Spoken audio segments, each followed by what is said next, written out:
नमस्कार फ्रेंड्स, आपण मानकु महेश्वर सेठी YouTube channel रे स्वागत जनाउछि।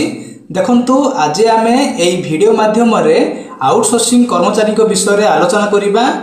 मुख्यमंत्री मोहन चरण माझी सर निर्वाचन पूर्व जेतेबेले से विधायक थिले आउटसोर्सिंग कर्मचारी भाई भौणी मानकु सपोर्ट करुथिले, किंतु वर्तमान से मुख्यमंत्री अछंती। वर्तमान से कोन कहउछंती आपण माने एई वीडियो माध्यम रे देखि परिबे। जदि आपण आम चैनल को फर्स्ट टाइम पाई देखुछंती ताहले वीडियो को गोटे लाइक करंतु, चैनल को सब्सक्राइब करी पाखरे थिबा बेल आइकन को प्रेस करी ऑल नोटिफिकेशन बटन को ऑन करंतु।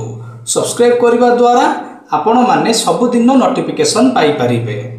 आसंतु वर्तमान वीडियोटी को स्टार्ट करिबा। आउटसोर्सिंग एवं सर्विस प्रोवाइडर संस्था द्वारा से माने की पाप करथिले, से माने कौन सरकार को विरोध में जाइए कि तांकु कहीं अंतर्भुक्त कले ना, रेगुलाराइज कले ना, एवं से जो ठिका कर्मचारी हिसाब रे जो दायित्व जो देते कहीं रेगुलाराइज करेंगे ना। जड़े ठिका कर्मचारीटे जड़े आउटसोर्सिंग रे काम करिथबा जड़े अधिकारी तार कौन रेस्पॉन्सिबिलिटी अच्छी, से कहीं एते रिस्क नेब एवं सरकारी अनेक गुप्त तथ्य कथा ये ता हाथ को पड़े जे कंप्यूटर डाटा ऑपरेटर बसी थो सी भी जड़े ठिका कर्मचारीटे जेते डाटा अपलोड हो कंप्यूटर रे सीता पेन ड्राइव धरी घर को पड़े। मोर आम राज्य सरकार को पाखरे गोटे रिक्वेस्ट कि खूब शीघ्र आउटसोर्सिंग कर्मचारी मानकर सबु दाबी को पूरण करंतु।